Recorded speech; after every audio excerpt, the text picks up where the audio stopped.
Pick it up here on After Dark. RT3 is here. If I were the man across the ring from RT3, I would run. I don't think this would be a good time for anybody to be in the ring with RT3. Put it any way you want. I think he's pissed off this week. Following contest is set for one fall. Introducing first, from Wise, Virginia, RT3. And his opponent already in the ring, General Tso. General Tso and RT3 this week. Been a few weeks since we've seen General Tso in action. Maybe a few more weeks. Spear! Spear!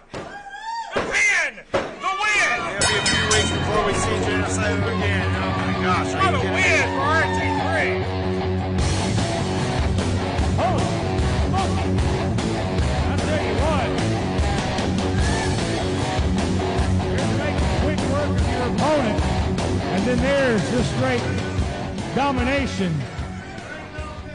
The spear, the pin, the win, that was the entire match. But I know for you, you're looking far beyond your opponents this week, and you've got one man in mind, and that's the man that holds the gold, Kevin Mears. Matt, I ain't gonna be out here long, because I got one thing and one thing only on my mind, and that's the SOM Heavyweight Championship. Kevin Mears, every chance he gets, he's ducking, he's dodging.